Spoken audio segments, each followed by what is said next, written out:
नमस्कार, मैं हूं आपके साथ निशु शर्मा और आप देख रहे हैं हमारा खास बुलेटिन हमारा उत्तर प्रदेश। चलिए शुरुआत करेंगे। उत्तर प्रदेश विधानसभा में मुख्यमंत्री योगी आदित्यनाथ ने विजन डॉक्यूमेंट 2047 पर संबोधन दिया। अपने संबोधन के दौरान सीएम योगी ने प्रदेश की योजनाओं और विकास दृष्टि को लेकर विस्तार से जानकारी दी। उन्होंने कहा कि यूपी को केवल परिवारों के विकास तक सीमित नहीं रहना चाहिए और इससे परिवार डेवलपमेंट अथॉरिटी का शिकार नहीं बनने दिया जाएगा। आगे क्या कुछ कह रहे हैं वो भी आपको सुनवा देते हैं। हमने 45 लाख करोड़ रुपए के निवेश को आमंत्रित किया। हमारे एमओयू हुए हैं जिनमें 15 लाख को हमने ग्राउंड ब्रेकिंग भी कराया है, जमीनी धरातल पर उतारा है। इसके माध्यम से 60 लाख युवाओं को प्रदेश के अंदर ही रोजगार भी मिला है और हमारे लगभग 3 से 5 लाख करोड़ रुपए के निवेश के प्रस्ताव पाइपलाइन में हैं जिन पर अभी हम काम कर रहे हैं। इसके लिए 33 सेक्टोरियल पॉलिसीज बनाई गई। वन डिस्ट्रिक्ट वन प्रोडक्ट के माध्यम से उत्तर प्रदेश की परंपरागत उद्यम को प्रोत्साहित किया गया, उसको टेक्नोलॉजी के साथ जोड़ा गया, उसको डिजाइन के साथ जोड़ा गया, उसको पैकेजिंग के साथ जोड़ा गया, मार्केट लिंक किया गया, एक्सपोर्ट के साथ जोड़ा गया और आज परिणाम है कि जीआई टेक के आधार पर अगर उत्तर प्रदेश को देखेंगे देश में नंबर 1 पर 77 ऐसे प्रोडक्ट हैं यूपी के अंदर जो यूपी के परंपरागत उद्यम में आते हैं और जिन्हें जीआई टेक मिला है भारत सरकार का।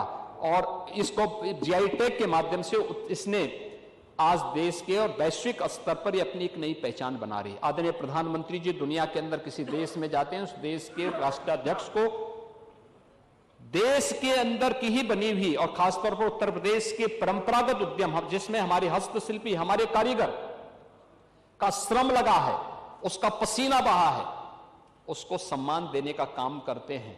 और इसीलिए प्रधानमंत्री जी ने कोविड कालखंड में भी कहा और अभी वाराणसी जब प्रधानमंत्री जी आए थे तब भी प्रधानमंत्री जी ने देशवासियों का आह्वान किया था, वोकल फॉर लोकल। यह हस्तशिल्पी, यहां का पैसा यहीं के हस्तशिल्पियों को प्राप्त हो, यहीं के कारीगरों को प्राप्त हो, समृद्धि के लिए आवश्यक है हम स्वदेशी को अपनाएं। और उस स्वदेशी की आपने क्या स्थिति कर दी थी, क्या स्थिति कहां पहुंचा दिए थे आप। हतोत्साहित थे, हतोत्साहित थे वे सभी लोग, प्लान कर रहे थे, भूखमरी के कगार पर थे।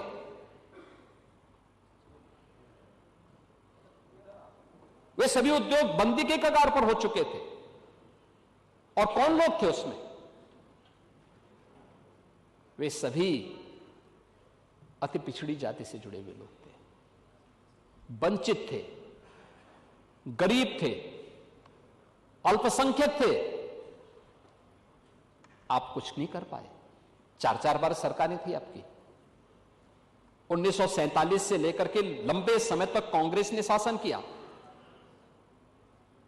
उन उद्यमियों के लिए, उन हस्तशिल्पियों के लिए, उन कारीगरों के लिए क्या किया? कुछ भी तो नहीं किया।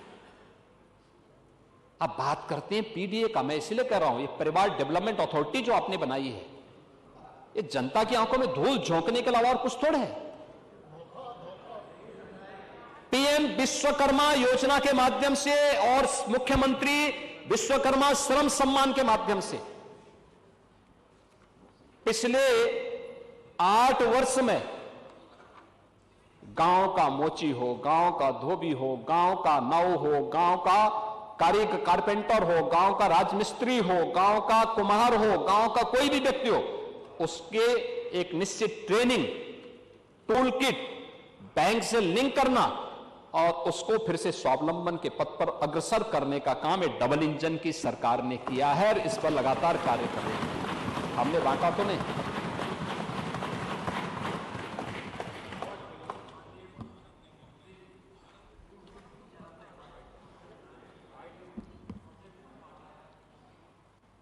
को लोहार।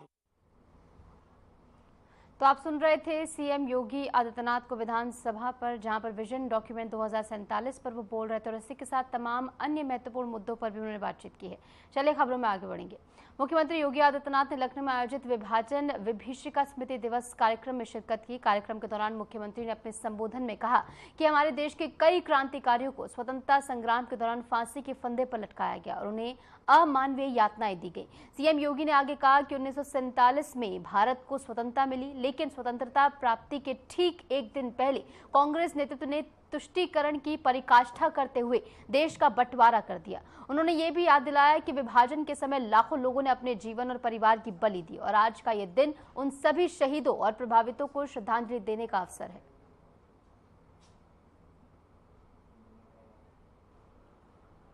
आज पूरा देश 14 अगस्त 1947 के उस भीषण त्रासदी का स्मरण कर रहा है जिसे आदरणीय प्रधानमंत्री जी ने 2021 में विभाजन विभीषिका स्मृति दिवस के रूप में वर्तमान पीढ़ी को अपने इतिहास के साथ जोड़ने के उद्देश्य से प्रारंभ किया था। हम सब जानते हैं कि सैकड़ों वर्षों की गुलामी की पीड़ा को समाप्त करके जब ये देश 1947 में स्वतंत्र हो रहा था, जिसके लिए अनगिनत बलिदान हुए, अनेक क्रांतिकारियों को फांसी के फंदे पर लटकाया गया,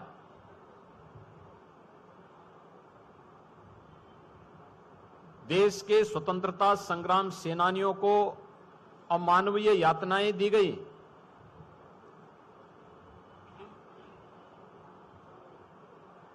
लेकिन जब देश इन सब त्याग और बलिदान के बाद 1947 में स्वतंत्र हो रहा था, उसके एक दिन पूर्व अपनी सत्ता लिप्सा और तुष्टीकरण की पराकाष्ठा को पूरा करते हुए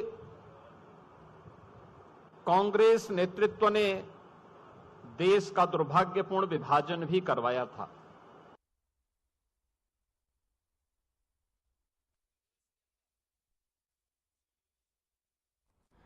और फिर से आपको ले चलेंगे विधानसभा, जहां पर सीएम योगी आदित्यनाथ बोल रहे हैं। क्या कुछ कह रहे हैं, सुनिए। यहाँ के उद्यमियों को, यहाँ के नौजवानों को, यहाँ के किसानों को प्राप्त हो रहा है कि नहीं हो रहा है, या क्रेडिट डेबिट की इस व्यवस्था को बैंकों के माध्यम से देखा जाता है, जितना पैसा जमा हो रहा है उतना पैसा यहाँ के लिए विकास के लिए उपलब्ध होकर बैंकर्स करा रहे हैं कि नहीं करा रहे हैं। इसका फीसदी पहले 44% था 16-17 में, और आज ये बढ़ करके लगभग 62% पहुंचा है, 62%। Pandey ji, single window system को आज निवेश को यहां पर निवेश सारथी पोर्टल बनाया गया है, और अभी मैं तो चाहूंगा आप सबको भी, आप भी 25 से 29 सितंबर के बीच में ग्रेटर नोएडा में हम पिछले 3 वर्ष से इंटरनेशनल ट्रेड शो का आयोजन करने जा रहे हैं। वहां कोई हिंदू मुस्लिम नहीं देखता। उत्तर प्रदेश के अंदर जो प्रोडक्ट बनाई जाती है उसको डिस्प्ले करने का, बाहर से हम लोगों को बुलाते हैं, दुनिया के 500 से अधिक बायर्स आते हैं, बायर सेलर्स मीट होता है, और फिर उसके ऑर्डर दिए जाते हैं। परिणाम क्या था, गत वर्ष 500 ऐसे बायर्स बुलाए गए थे जो बाहर से आते थे, खरीदारी करते थे, और 2000 200 करोड़ रुपए से अधिक का ऑर्डर यहां के उद्यमियों को, यहां के लोगों को प्राप्त हुआ है, यहां के व्यापारियों को प्राप्त हुआ है। एफडीआई फॉर्च्यून ग्लोबल 500 और फॉर्च्यून इंडिया 500 कंपनियों के लिए भी हम लोगों ने एक पॉलिसी बनाई है। और एफडीआई के मामले में अगर आप देखेंगे सन 2000 से 2017 तक केवल 3,303 करोड़ रुपए का ही एफडीआई यूपी के अंदर आया था और 17 से अब तक 16,316 करोड़ रुपए का एफडीआई यहां पर उत्तर प्रदेश को प्राप्त हुआ है। आप ऊर्जा की बात कर रहे थे। ऊर्जा 2047 यानी 1947 से 2017 तक सीमित क्षमता थी और अनियमित विद्युत आपूर्ति थी। ऊर्जा क्षेत्र में निजी इकाइयों को मिलाते हुए कुल उत्पादन हमारे यहां 12,000 मेगावाट थी यूपी के अंदर। इसमें एनटीपीसी भी था, यहां के पावर प्लांट भी थे और अन्य निजी क्षेत्र भी थे। उद्योग हो या खेती, घरेलू उपयोग सभी के लिए यह क्षमता अपर्याप्त थी। ग्रामीण क्षेत्रों में बिजली आपूर्ति अक्सर यानी रहती ही नहीं थी, जिसके कारण सिंचाई, पढ़ाई और छोटे उद्योग ये सब बंदी के कगार पर जा चुके थे। और 2017 से 2025 के बीच आपने कहा कि हमारे यूपी में कितनी उत्पादकता बढ़ी है अतिरिक्त। अगर 12 से 17 के बीच में आप देखेंगे उत्तर प्रदेश में 6,000 मेगावाट की आपने बिजली की उत्पादन की क्षमता को बढ़ाया होगा।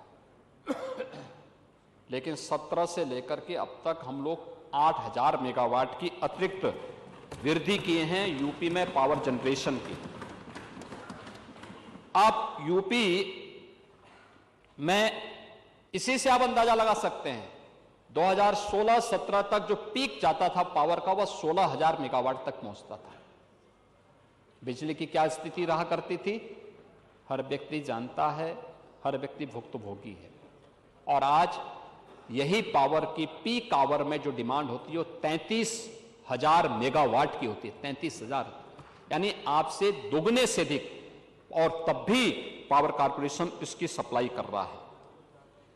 प्रदेश के अंदर इस दौरान 1,21,000 मजरों में अतिरिक्त विद्युतीकरण का काम भी किया गया।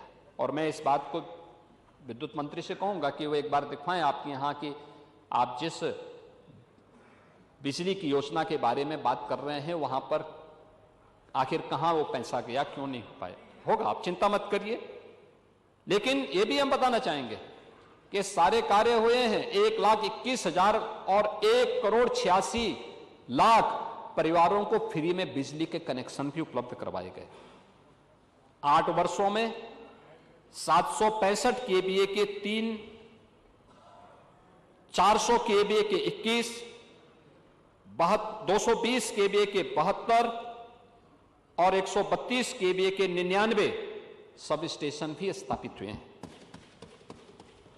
और प्रदेश में विद्युतीकरण को भी एक समान रूप से जिला मुख्यालय पे 24 घंटे, तहसील मुख्यालयों में 20 से 22 घंटे और ग्रामीण क्षेत्र में 18 से 20 घंटे की आपूर्ति देने की व्यवस्था की है। और आज मैं कह सकता हूं कि यूपी अपने अन्नदाता किसानों को सर्वाधिक बिजली देने वाले राज्यों में है। सबसे अधिक बिजली उत्तर प्रदेश उपलब्ध करवाता है। इससे न केवल अन्नदाता किसानों की लागत कम हुई है, उत्पादकता बढ़ी है, बल्कि हमारे सूक्ष्म लघु मध्यम उद्यम से जुड़े हुए, एमएसएमई से जुड़े हुए जो व्यवसायी थे उनके लिए और गांव के प्रत्येक व्यक्ति के जीवन स्तर में भी इसके माध्यम से सुधार हमें देखने को मिला। महोदय, इसी का परिणाम है। आज आप शिक्षा की बात कर रहे थे, आपने कहा कि 29,000 विद्यालय बंद कर दिए। मुझे लगता है कि आप जैसे वरिष्ठ सदस्य को इस प्रकार के शब्द नहीं कहने चाहिए थे जो तथ्यों पर आधारित न हो। पांडे जी, आपको सूचना लेनी चाहिए। आप देखिए, आप विधानसभा, आप यहां मंत्री भी रहे हैं, आप स्पीकर भी रहे हैं। आप संबंधित मंत्री को बुलवा करके उनसे बोल करके बात भी कर सकते थे, और बेसिक शिक्षा मंत्री ने यहां पे सदन में भी इस बात को कहा। देखिए, मैं आज इसके माध्यम से बहुत स्पष्टता के साथ कहना चाहूंगा कि प्रदेश के अंदर कुल 1,56,000 बेसिक शिक्षा परिषद और अन्य उससे संबद्ध विद्यालय हैं। 2017 के पहले की स्थिति क्या थी? ये सब बंदी की कगार पर थे, जर्जर हालत थी। शिक्षक छात्र का कोई रेशो नहीं था, अत्यंत खराब स्थिति में थी। ड्रॉप आउट रेट देश के अंदर सर्वाधिक राज्यों में यूपी की थी। हम लोगों ने सबसे पहले जुलाई 2017 में स्कूल चलो अभियान प्रारंभ किया था। स्कूल चलो अभियान, और तब मैंने इस सदन में कहा था, उस समय आप नहीं आ पाए थे, इस सदन में नहीं थे उस समय, और तब मैंने इस सदन का आह्वान किया था कि हर माननीय सदस्य, प्रदेश का हर प्रशासनिक अधिकारी,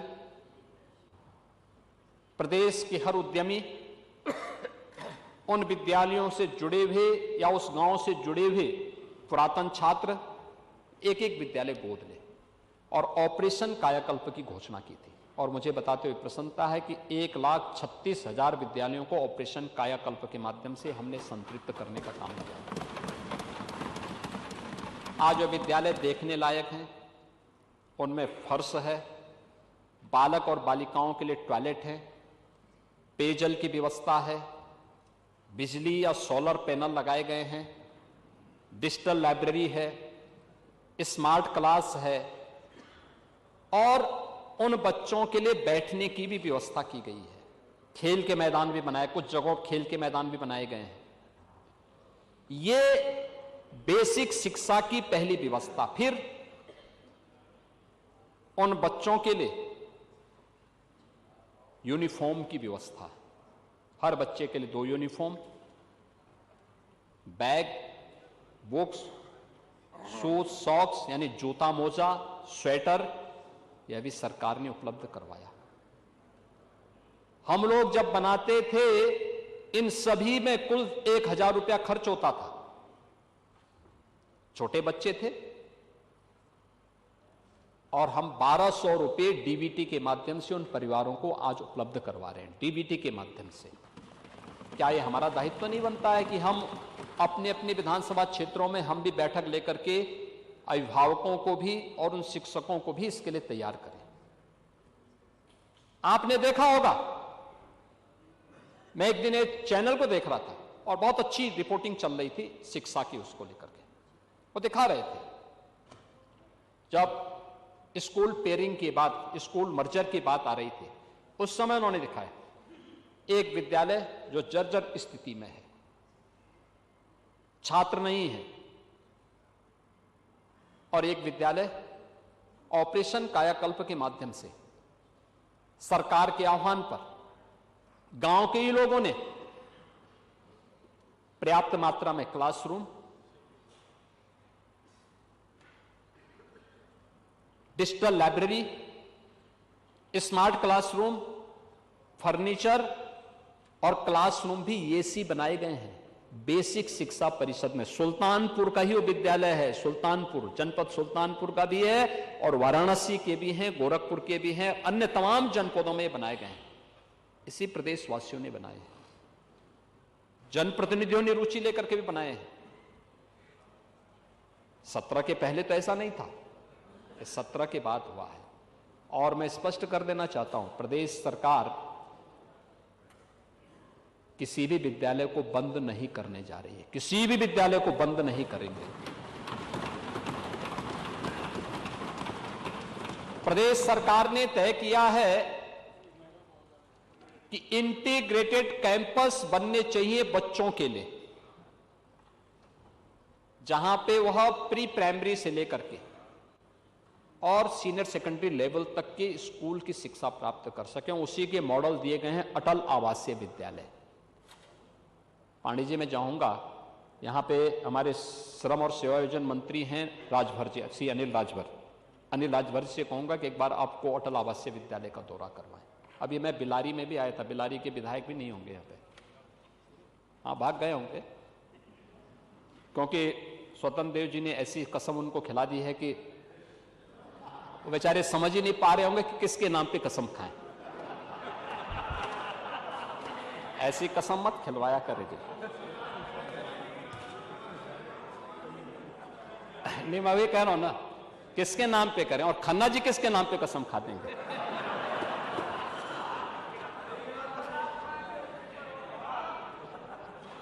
ये स्थिति है, ऐसा मत किया करिए भाई। आप तो घर में जो है, आप पता नहीं किन स्थितियों में रहते होंगे, लेकिन खन्ना जी के बारे में और कम से कम हमारे ये फहीम इरफान के बारे में तो आपको सोचना चाहिए। वो बेचारा भी अपनी किस्मत को कोस रहा होगा कि आपने ऐसी कसम खिला दी। मैं बिलारी में गया था अटल आवासीय विद्यालय का उद्घाटन करने के लिए। आप देखिए ना उन बच्चों की, आप अपने बच्चों को तो विदेशों में भेजते हैं पढ़ने के लिए, श्रमिकों के बच्चों के विद्यालय को बंद करते थे, उनके लिए कोई सुविधा नहीं देते थे। आज श्रमिकों के बच्चों के लिए, निराश्रित हो चुके बच्चों के लिए अटल आवासीय विद्यालय हम बना चुके हैं। और यही नहीं बना रहे हैं, कैंपस जो हम बनाने जा रहे हैं, अभी सीएम अभ्युदय विद्यालय, पीएम श्री विद्यालय और सीएम कंपोजिट विद्यालय एक मॉडल बनने जा रहे हैं। कस्तूरबा गांधी विद्यालयों को भी अपग्रेड किया गया। 8वीं तक थे, गरीब परिवारों की बच्चियां पढ़ती थी, 12वीं तक की बच्चियां उसी कैंपस में पढ़ेंगी। सभी प्रकार की सुविधाओं को वहां पर सरकार ने उपलब्ध करवा दिया है, ये भी वहां पे उपलब्ध कराई गई। और 29,000 से अधिक जिन विद्यालयों की बात कर रहे हैं, 27,000 विद्यालय हैं, 27,000 विद्यालयों को हमने स्वेच्छा से इस बात के लिए कहा कि जो विद्यालय चाहेंगे, 50 से कम छात्र हैं तो 1 किलोमीटर के दायरे में, 1 किलोमीटर का दायरा बहुत लंबा नहीं होता, पांडे जी आप 4-4 किलोमीटर जाते थे, क्यों बच्चों के भविष्य के साथ खिलवाड़ कर रहे हैं। उन विद्यालयों को इंटीग्रेटेड कैंपस, छात्र शिक्षक रेशियो ठीक हो जाए, छात्र शिक्षक रेशियो कम से कम 3 शिक्षक जरूर हो उन विद्यालयों में। अगर छात्र संख्या ज्यादा है, शिक्षक की संख्या बढ़ाइए। हमने इस बात को कहा है कि 22 छात्रों पे 1 शिक्षक की उपस्थिति जरूर हो, यह अनिवार्य किया जाए। और बाकी जगह खाली होती हैं, अधियाचन भेजिए, हम आयोग के माध्यम से नई भर्ती करवाएंगे। शिक्षा आयोग नई भर्ती करेगा और ये समय पे होना चाहिए। लेकिन 3 से 6 वर्ष तक की राष्ट्रीय शिक्षा नीति के अंतर्गत, और ऐसा नहीं कि स्कूल पेयरिंग की स्थिति केवल यूपी के अंदर हो रही है, हिमाचल में हुई, कांग्रेस ने हल्ला नहीं किया। कर्नाटक में हुआ, कांग्रेस ने हल्ला नहीं किया। अन्य राज्यों में हुआ, कहीं हो हल्ला नहीं हुआ। यूपी में हम कर रहे हैं कि नहीं, अच्छा कैंपस मिलना चाहिए, छात्र शिक्षक रेशियो ठीक होना चाहिए, शिक्षा की गुणवत्ता पे ध्यान दिया जाना चाहिए, क्योंकि जब छात्रों पे विशेष ध्यान देना है तब उन बच्चों के लिए शिक्षक उपलब्ध ना हो। क्या स्थिति है, कहां आप देश के भविष्य के साथ खिलवाड़ करेंगे। ऐसा नहीं कि पिछले 8 वर्ष में जो परिवर्तन किए गए इसके परिणाम आज नीति आयोग इसको स्वीकार करता है। देश की और दुनिया की तमाम एजेंसियां जो इस क्षेत्र में काम कर रही हैं, वे इसको स्वीकार करती हैं कि उत्तर प्रदेश में बेहतर कार्य हुआ। लेकिन उस सब के बावजूद भी जो आरोप प्रत्यारोप आप लोग करते हैं, राजनीति करिए अपने मुद्दों पर, लेकिन यह कहना कि सरकार ने बंद कर दिया, ये दुष्प्रचार क्यों आप करते हैं? यह दुष्प्रचार है। बंद नहीं कर रही है सरकार, पेयरिंग कर रही है। 1 किलोमीटर के दायरे पे छात्र शिक्षक रेशियो को आपने देखा होगा, लखनऊ के एक विद्यालय में 29 शिक्षक, 23 कभी नहीं जाते थे। व्यवस्था की गई कि स्कूल में भेजो, स्कूल जाए, और उन शिक्षकों ने अपनी मेहनत से भी काम किया जिन्होंने 1,36,000 विद्यालयों को ऑपरेशन कायाकल्प के साथ जोड़ा। ये भी आखिर उन्हीं शिक्षकों के परिश्रम का परिणाम है। उन्हीं के द्वारा जो वहां पर लोगों को मार्गदर्शन किया गया, लोगों को लीड किया गया, स्थानीय नागरिकों को, परिणाम है उन्होंने बेहतर स्थिति में इसको आगे बढ़ाया। लेकिन पीडीए पाठशाला के नाम पे आप क्या पढ़ा रहे हैं? क्या बच्चों को पढ़ा रहे हैं? यही तो आपके संस्कार हैं। यानी जब सरदेव बाबू कल्याण सिंह जी प्रदेश के मुख्यमंत्री थे, उन्होंने नकल अध्यादेश लेके आए थे, नकल को प्रतिबंध लगाया था कि प्रदेश का युवा अच्छा होगा। आप आए, आपने कहा कि नहीं, नकल तो हमारा जन्म सिद्ध अधिकार है। पहचान का संकट खड़ा कर दिया था यूपी के नौजवानों के सामने। सरदेव बाबू कल्याण सिंह जी के समय में जब यहां पर पाठ्यक्रम का हिस्सा बनाया गया था कि नहीं, गौ से गमला भी होगा और गौ से गणेश भी पढ़ा दो, तो आपने कह दिया नहीं, गौ से गणेश नहीं होगा, ये तो सांप्रदायिक हैं। यानी भगवान को भी आपने सांप्रदायिक बना दिया। आपने कहा गौ से गधा सबसे अच्छा होगा। ये आप पढ़ा रहे थे, ये समाजवादी पार्टी कर रही थी, ये तो स्थिति थी आपकी, ये आप यही कर रहे थे। पांडे जी देखिए, आप लोग यही करते थे जी। और मैं इसीलिए कह रहा हूं, सोच का फर्क है, ये सोच का फर्क है।